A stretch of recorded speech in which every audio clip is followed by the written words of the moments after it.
Says you got to see you all. Sorry for my temporary absence. I'll explain this later if you haven't seen the slides yet. Let's see.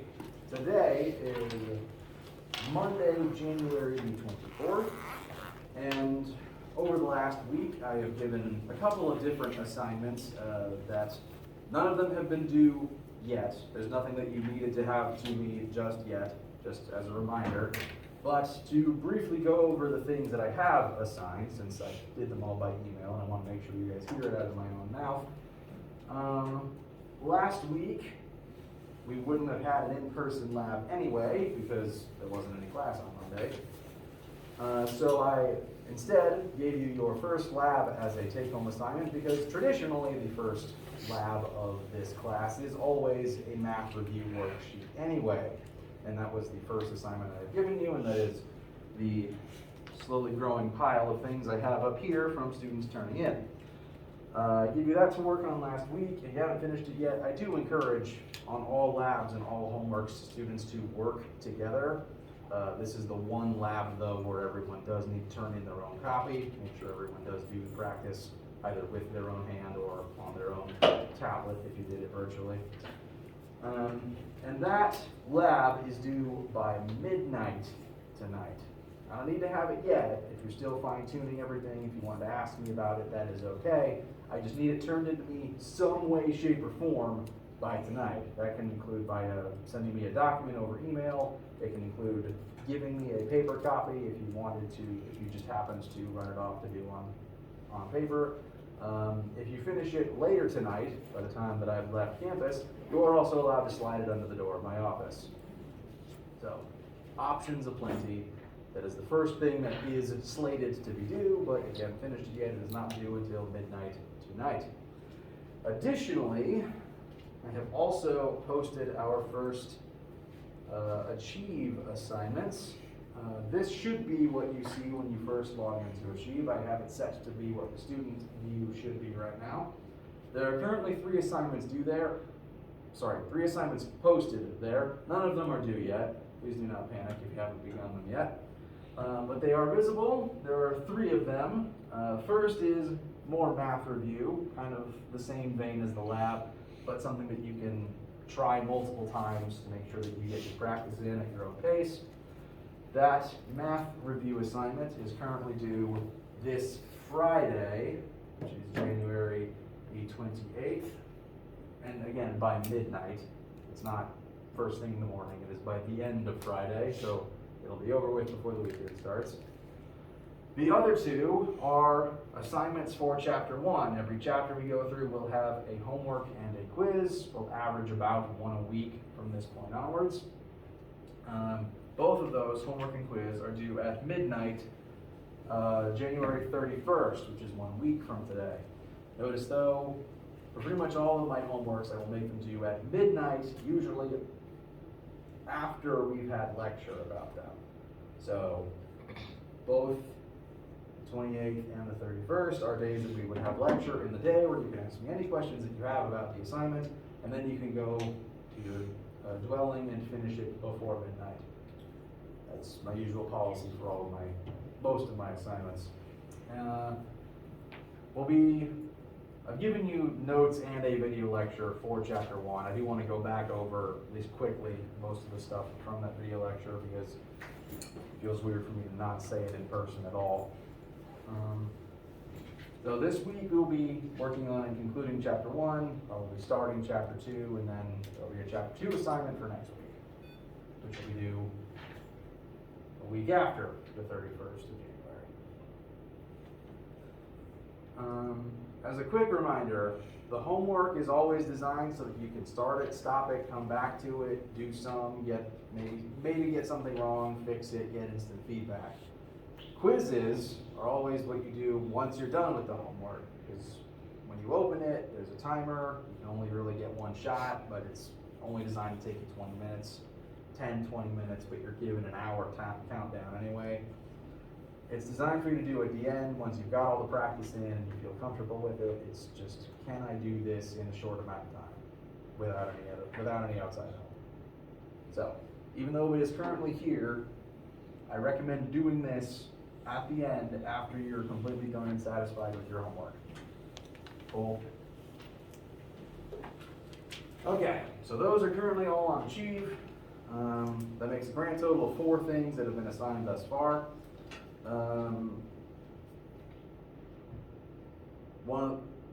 Lost my train of thought, apologize.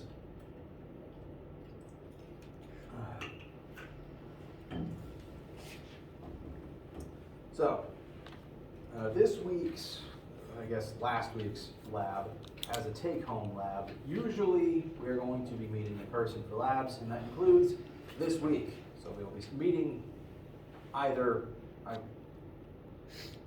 apparently when I haven't lectured in over a week, I just lose my mojo. It's okay though. Roll it back, take a deep breath. We are having normal labs this week, which means that whatever your assigned day is, Monday, Tuesday, or Wednesday, at 1:30, please do reports to room 126 at the end of the hallway, and we will have our first in-person lab, and it should prove to be an interesting one because things will be falling and we'll be firing things out of cannons. Spring-loaded cannons, so they're basically just slingshots, but we still call them cannons and they're still made of metal, so that's fun.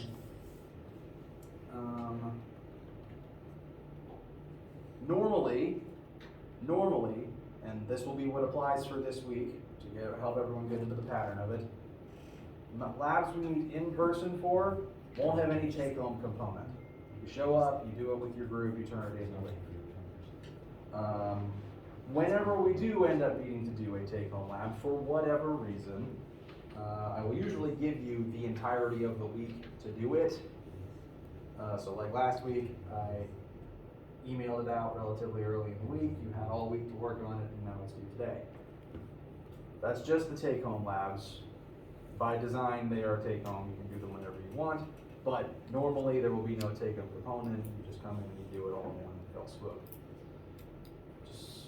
I will try to announce well ahead of time when I can when we'll be doing either, so that you just know what, so that you will know that you either have something to work on at home all week or you come in and it's done. For the foreseeable future, we should be having in-person labs this week and I guess next week at the end of the month. But whenever something would interfere with our lab schedule, I will make sure that is announced in as many ways as I can. Questions about anything that I have said today or that has been discussed via email recently? Does it usually take the whole 3 hours? It usually does not. Now, granted, I am never implying that you should rush through lab, but they're usually designed in such a way and that most students are able to complete them in 1 to 2 hours. The 3 hours exist. You're allowed to use them. I'm here anyway if you have questions, or sometimes I have other people coming late to start makeup labs or things like that. Additionally, labs don't usually last the full 3 hours, but I'm in the habit of using lab time to give tests. I don't know if I've mentioned this out loud to this group yet, but I like using lab time for tests because it's a big window in the afternoon. If you take the test then, you can take as much time as you need and you don't have to worry about running in after one class and running out to your next one. So tests also aren't designed to take 3 hours, but I like the window being that long for whatever anyone's needs are. So I think that was why I bothered to mention it there. Nothing is designed to take 3 hours. You have it though, if you need it. Does that answer the question? I ramble a lot, I apologize. Anything else? Okay. So, over the last week, I gave you a couple of things to review and watch on your own. I will briefly review the bulk of those things today.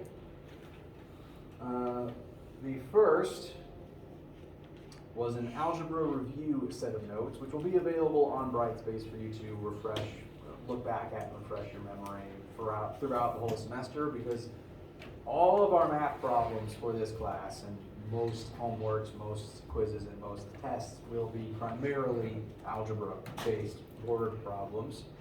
We'll be using this specifically algebra, no calculus though, for this entire class, so it's important to review the basics sometimes, because frankly, even I occasionally make weird, incorrect algebra mistakes. It's worth just reviewing.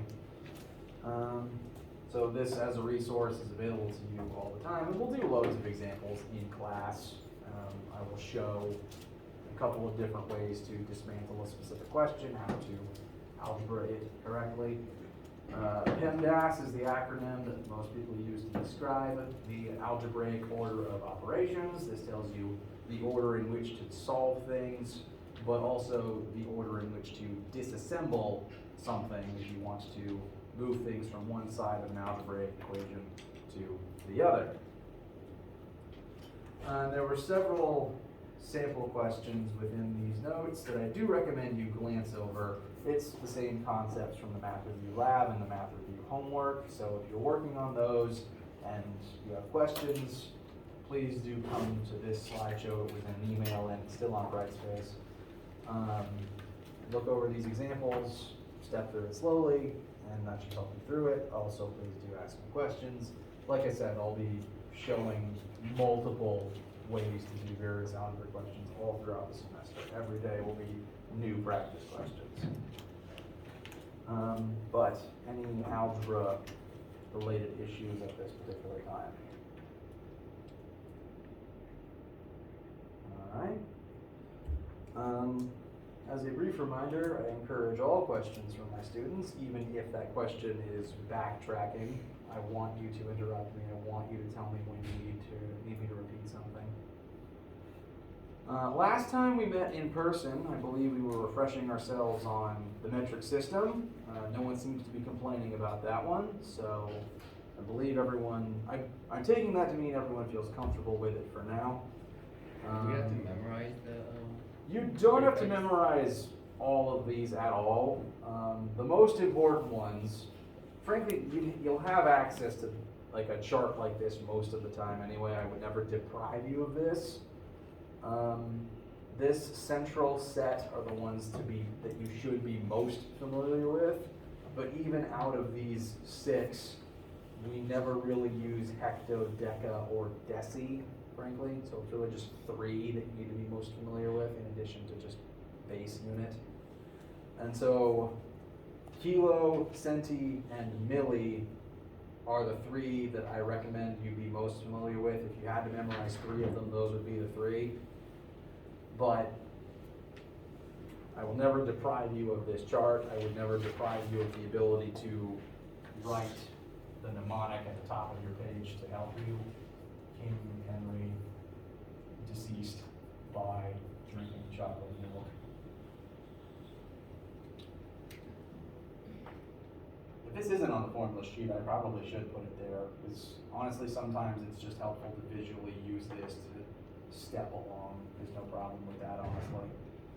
So, kilo, centi, milli, those are the 3. If you had to memorize 3 of them, those would be the 3.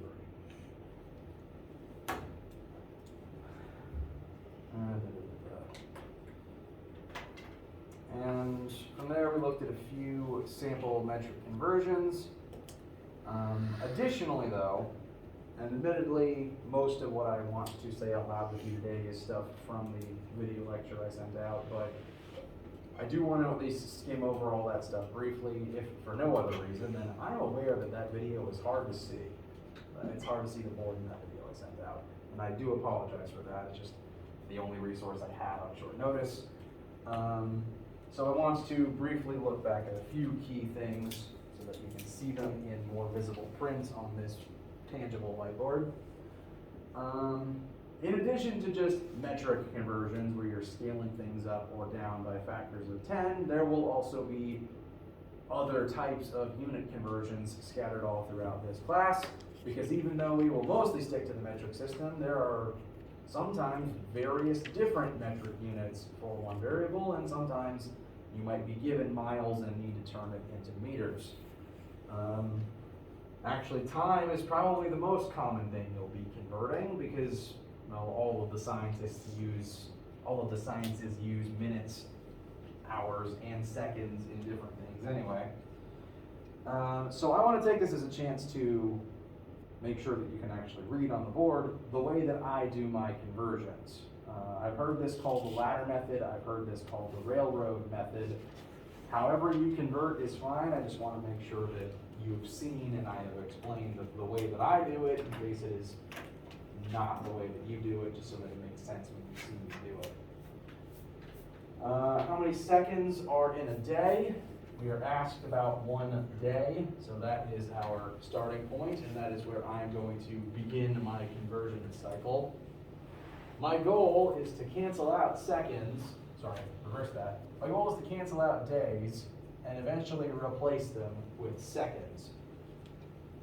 And we use conversion statements to help do that. Now, I am aware through years of experience that 1 day is 24 hours. So this is our conversion statement. And the way that I use this is I turn it into a fraction. 1 day equals 24 hours. If I look at this as algebra, I can divide both sides by 1 day. And after simplifying, that would give me the number 1, because 1 day divided by 1 day would cancel out days and just leave me with units of 1, measure of 1.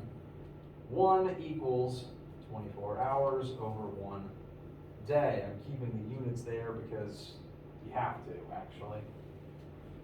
I've turned the conversion statement into a fraction, and I know that this fraction is equal to 1. And you can multiply 1 by anything, and that doesn't change its value. I can multiply anything by 24 hours over 1 day, and that doesn't change what it's worth. It doesn't change its numerical value at all.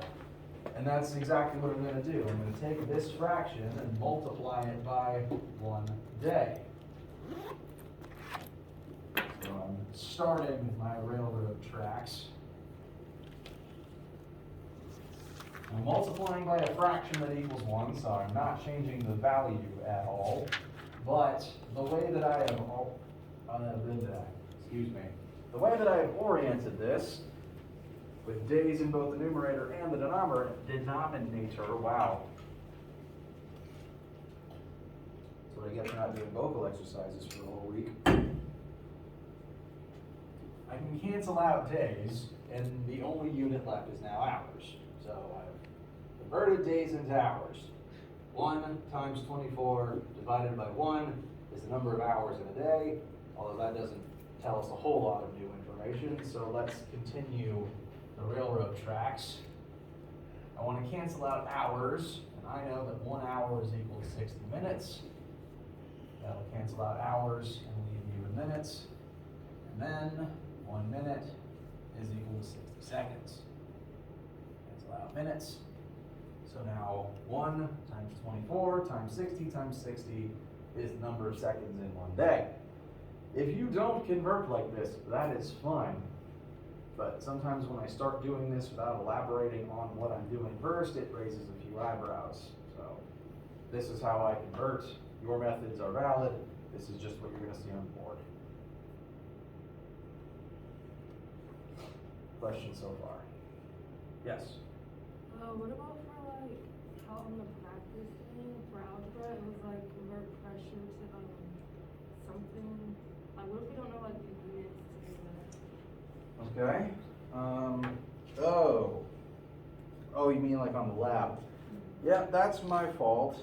In previous editions of this assignment, I had the conversion listed for all of them on the assignment itself. For some reason, that's not on this version. So that's on me. I apologize.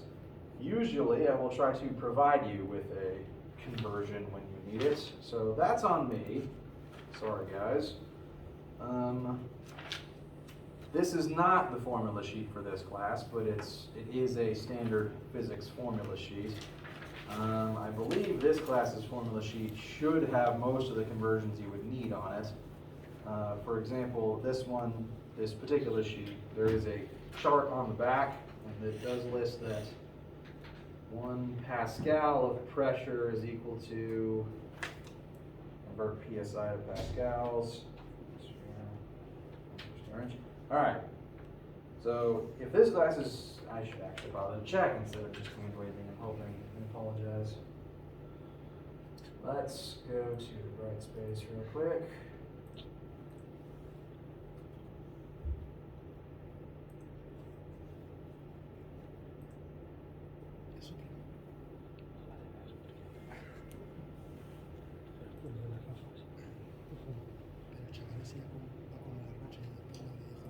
Introductions and resources, syllabus, formula sheet. Okay, I'm glad I checked. I don't have them on this sheet yet. I apologize. I will modify this to have the table I'm talking about. So in general, if you need a conversion, ask me, check the formula sheet, and periodically, Google is your friend. As long as it's not a test. But I apologize. I'll try to do my best to make sure those are available in the questions that you need them in. To go ahead and write it down for anyone who still needs that conversion, you were asked to convert. This is lab question 3C, units of PSI to Pascals. Those are different units of pressure. 1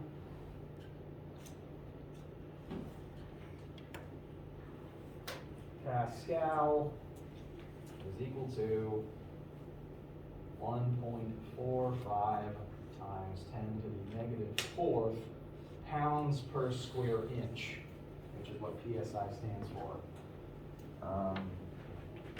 So if you see pounds divided by inches squared, that is the same thing as PSI. So if you were still needing that particular conversion, that is a version you can use, and I apologize again for that inconsistency. Related questions so far? Okay.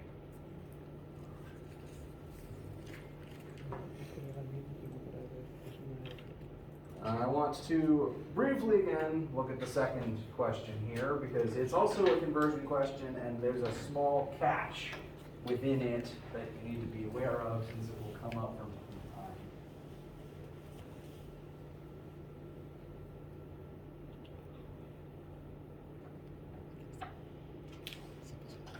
to time. So these are still the chapter 1 notes, a unit conversion slide.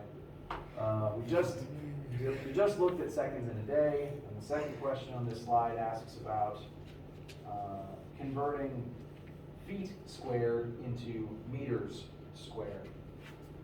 We are given specifically the dimensions of a rectangular plot of land. We have 1.01 times 10 squared feet by 1.50 times 10 squared feet. If we take those scientific notation units and turn them into normal full-length numbers, we would end up with 100 by 150. So the area of this plot of land is 100 by 150, which is 15,000 feet squared. Because we had 2 units that were both in feet, we multiplied them together, so the unit is feet by feet squared. And we are now asked to take this number of feet squared and turn it into meters squared. We are told as our conversion, 1 meter equals 3.3 feet. This conversion will come up from time to time. And so if I was setting up my railroad ladder method, I would start with my 15,000 feet squared, and we're going to turn that into meters squared eventually. We have feet, we want to cancel feet, so I'm going to put the 3.3 feet on the bottom of this particular track and put 1 meter at the top. So that should cancel out feet and leave us with meters, right? squared. Very good. Feet squared is feet times feet. Dividing feet squared by feet doesn't cancel out feet and leave a squared behind. It cancels out one of the 2 feet that are multiplied into this. So as this is currently written, this will only cancel out the squared, not the foot part. And so if this was all you did, and you multiplied, or I guess divided this through, your final answer would be in units of feet meters, which, I mean, could be a thing, but I don't know of anyone who uses it. So we need to do this step one more time to get rid of that other foot and leave us with meters times meters, which is meters squared. So whenever you are converting something that has a squared or a to the 3rd power or so on and so forth, you need to do that step multiple times. This will come up infrequently, but often enough to remember it, because one of the most common units we're going to be using, the unit of acceleration, meters per second squared, has a squared in it. And non-metric sources do report this unit in things like miles per hour.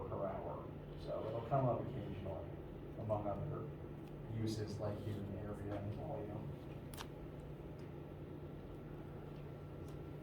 Questions? Okay. Do please let me know if you need me to stop or go back to something. Now, main point of this class, sorry, no, not the right way to say that.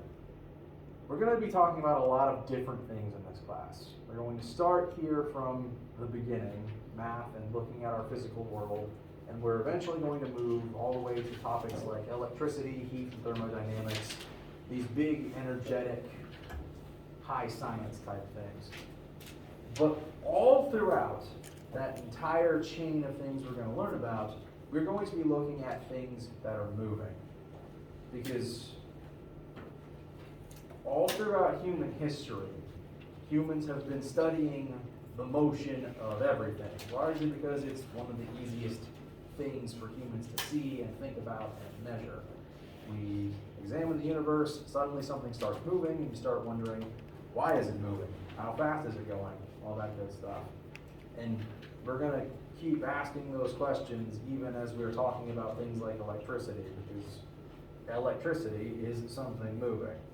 So to start at the beginning and to start with something that's going to continue all the way through the semester, we're going to look at motion.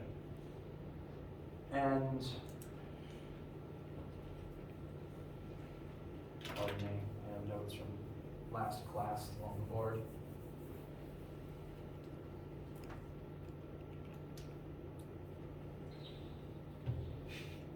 Wow. 1 in 10 shot right there. I am not good at throwing things.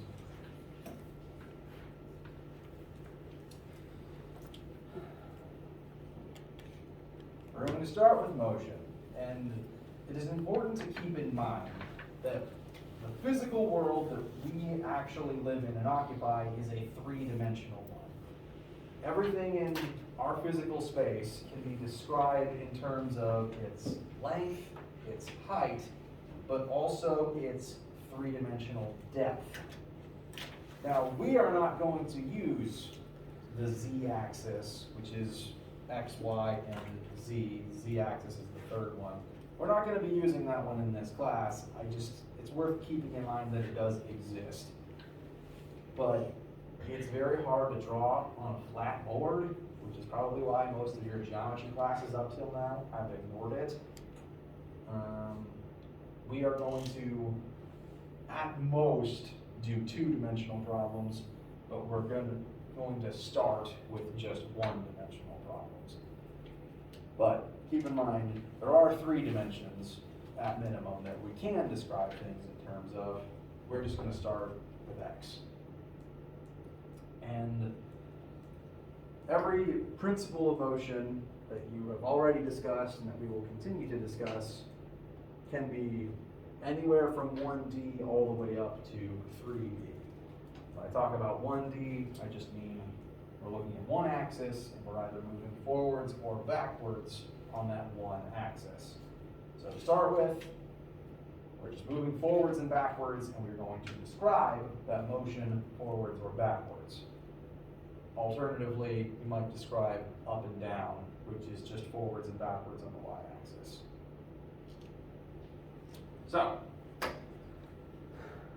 start with, we're looking at motion, and in physics there are three foundational variables that we measure and use to calculate and talk about motion. These three things are going to come up from now until the end of your physics career, whenever that is. And these three foundational variables are displacement, velocity, and acceleration.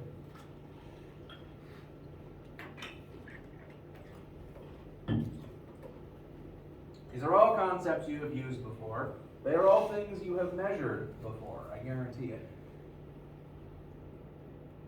Maybe you don't use the words displacement or velocity all that often, but they refer back to words that you do use pretty regularly.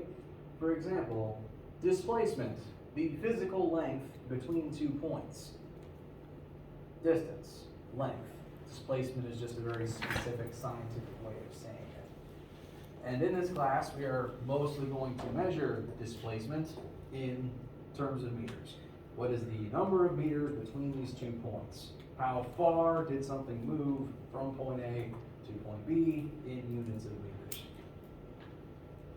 Now, a thing to note when I use the word displacement specifically is that I'm going to tend to describe it as a change from point A to point B, usually going very specifically from one to the other. This does make displacement a change. We started here and ended here. We want to know the difference between those two things. And that is the reason this triangle is here. This is the Greek letter delta. It's literally just a triangle, though. There's nothing weird about how to draw it or write it. And in math, it means change in. Delta anything is always change in that particular thing. So delta D, we're going to use D to describe displacement, but periodically we will also use delta X and delta Y if we're specifically looking at change in displacement in the x-axis or change in displacement in the y-axis. Delta any of these refers to your change within your location within that specific axis. And so delta anything, since it's a change, can always be rewritten as final minus initial. If you are looking at your change in position on the x-axis, if this is your initial position, so I'm going to call A x initial and B x final.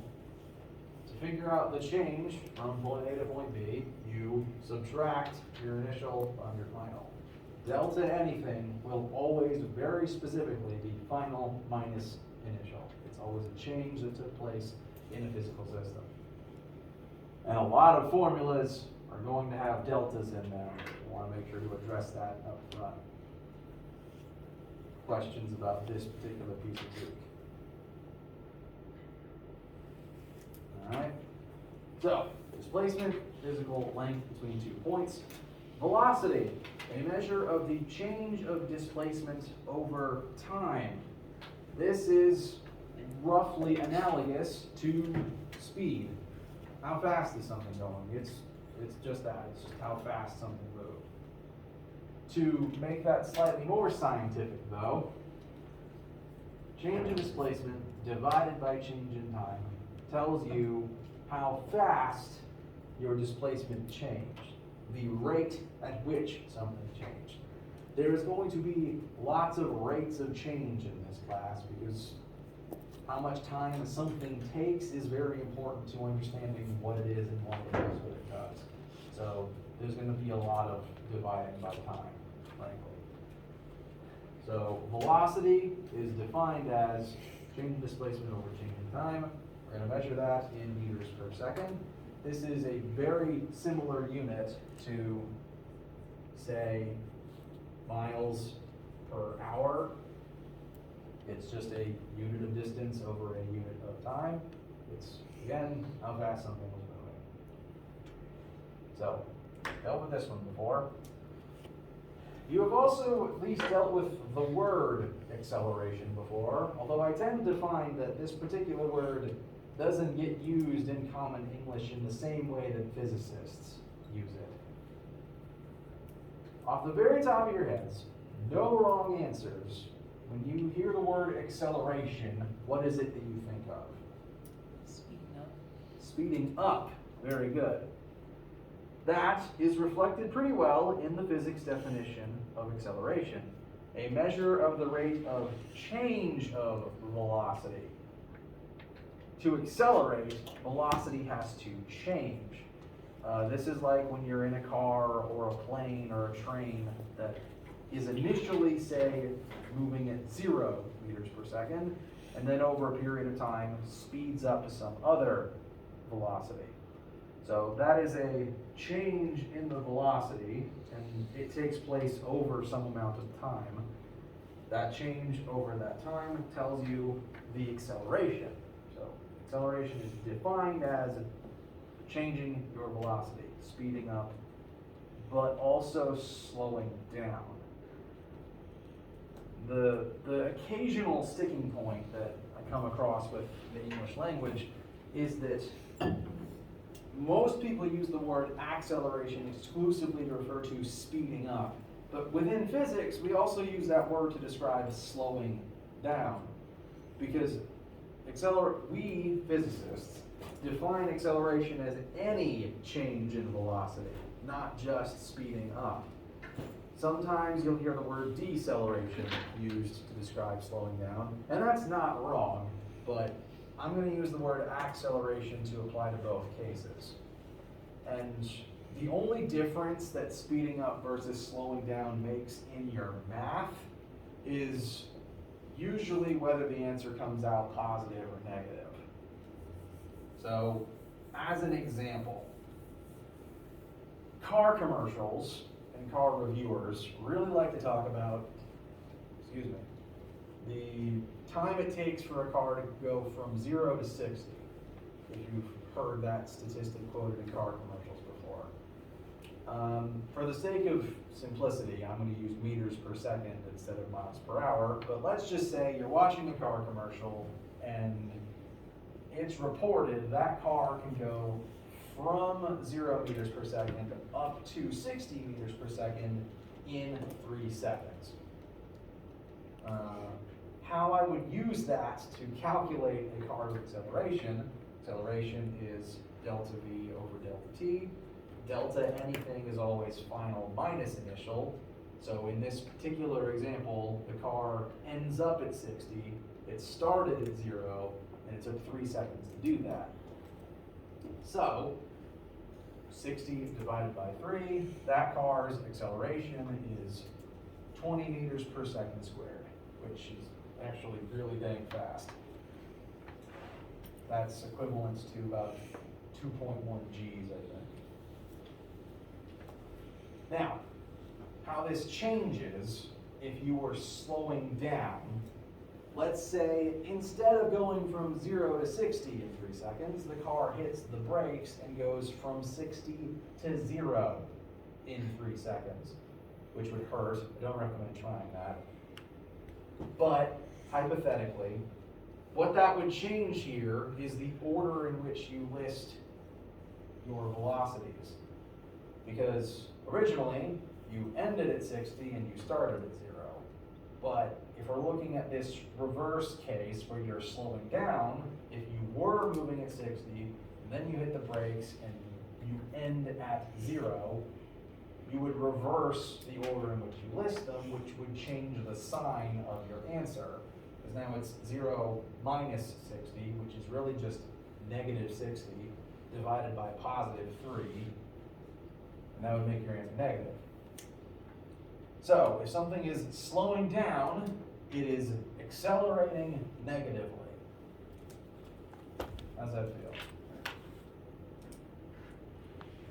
It's okay if it's weird.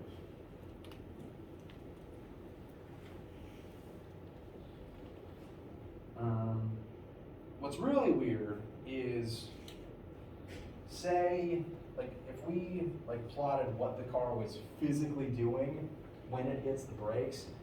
When you're in a car and the driver begins slowing down, you hit the brakes. You are slowing down, but you're still moving forwards, right? You don't immediately just stop and turn around. You're still moving forwards as your velocity decreases.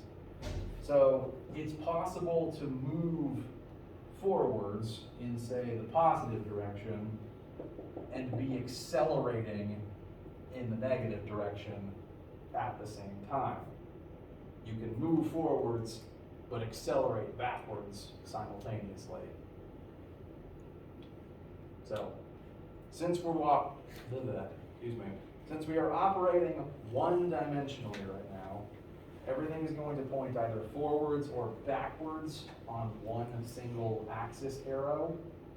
Positive, we're going to take to mean forwards. Negative, we're going to take to mean backwards. Good so far? Is anyone not good so far? Let me ask about that. Okay? So, these are 3 very important things that we will keep coming back to. And there's a specific aspect of these 3 things that I want to make sure I say. Basically already done that. But I want to make sure to say out loud to everybody. And all 3 of these things, the way that I have described them, they all have a direction attached. When we're looking at one-dimensional motion, we care about whether it's moving forwards on that axis or backwards on that axis. And when we care about direction, it's because whatever we are measuring is, in terms of physics and in terms of the type of variable that it is, we classify it as a vector. Mathematically speaking, a vector has both a magnitude and a direction. And so all of these concepts so far, displacement, velocity, and acceleration, all have directions attached. You move forwards. You are moving actively forwards. You are getting faster. You're accelerating forwards. All of those care, or at least have the potential to care and measure a direction that that act is happening in. And so, displacement, velocity, and acceleration count as vectors. And in this particular class, I will always point out if a new variable or concept we're learning about is a vector or not. But when something is a vector, its direction is very important. Because if you're working for NASA and you're doing important calculations about where the rover is going or entry procedures for a satellite, if you don't specify the direction and the unit of every single variable, like say you just report, oh yeah, that calculation you asked for, the answer is 260. If you don't specify up, down, left, right, etc., and someone just assumes, and that number gets put in wrong, you're going to lose a satellite, and that's millions of dollars you'll never see again. So, direction is important. If something has a direction, we call it a vector, and I will make sure to tell you if something is a vector. Algebraically, me and textbooks are going to represent that visually by putting lines and arrows on things. It's okay if you didn't notice or didn't care yet or not, but acceleration, velocity, and displacement, and all these formulas I have here, they all have these weird kind of half arrowhead things on them. And this is the symbol I use to indicate whether a variable is a vector or not. If it's present, it's a vector.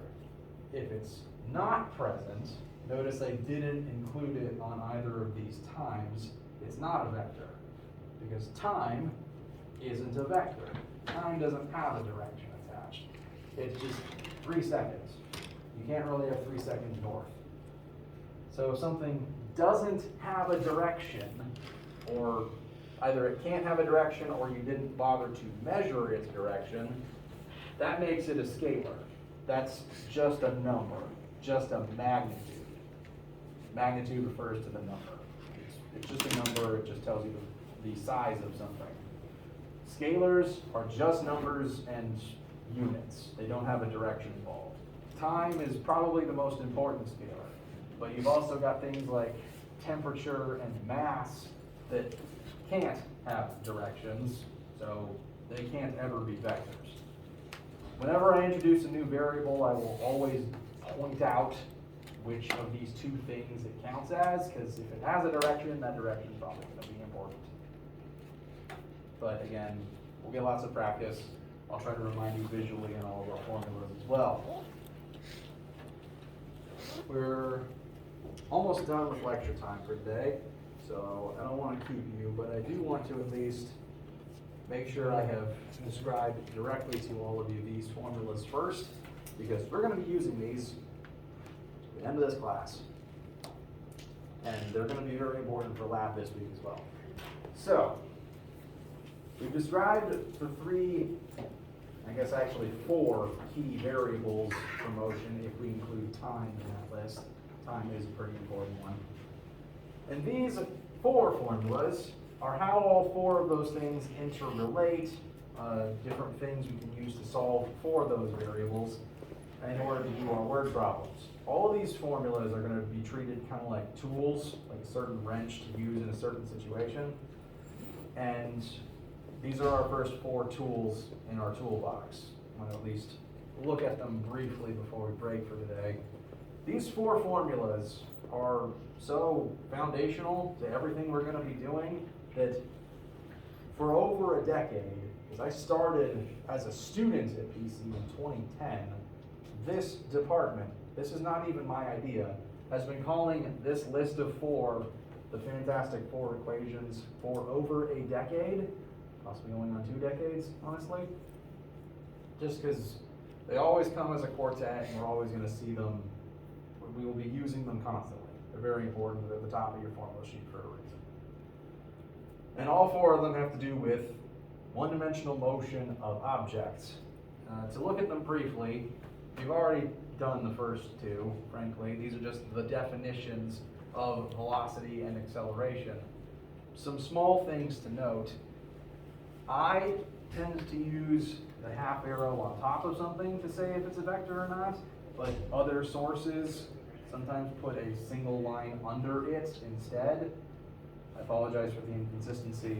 Different sources use different things. I'll try to point it out if it's ever confusing. I apologize. Another thing to note is these 2 have a weird kind of triple equals sign in them. That is nothing to worry about. It is an equal sign. Please treat it as an equal sign in your math. It does mean something, technically. It means, rather than just meaning equal to, it means is defined as. Velocity is defined as change in displacement over change in time. Acceleration is defined as change in velocity over change in time. Mathematically, it's an equal sign, but verbally, it's stronger than an equal sign. It's not these 2 things happen to be the same thing. It's this is this by definition. So it'll show up in some formulas. It's never anything to worry about, but that's why it's there. The other 2 formulas aren't definitions, but they are very useful. Formula 3 is probably the one we're going to use the most, if I'm honest with you. This formula, a change in displacement is equal to velocity initial times time plus 1/2, then acceleration times time squared. This formula is very useful for keeping track of where something is at any point in time, as long as you know its initial conditions. Minor thing to note, this little 0 subscript that's attached to the V, that 0 refers to the initial variable. I might, just because V subscript 0 is meant to refer to like, this is happening at time 0. This is at the beginning of the kernel. I sometimes use V initial just out of habit because they mean the same thing in my brain. I confuse them for no clear reason. But both refer to at the beginning of your experiment. Subsequently, VF, subscript F, refers to final at the end of your experiment. So formula 4, VF squared equals V initial squared plus 2 times A times special delta V. I apologize. We're going to be using these formulas constantly. That includes lab this week. So that's it. I'm just trying to think of a way to end my sentence. Let me know if you have any questions. Do come to lab this week. You have a wonderful day. Let me know if you need anything. Make sure your lab is turned in tonight. So stay hydrated, stay healthy. Have a nice day. Can I share out of you now? Yes, you can. Thank you. Welcome.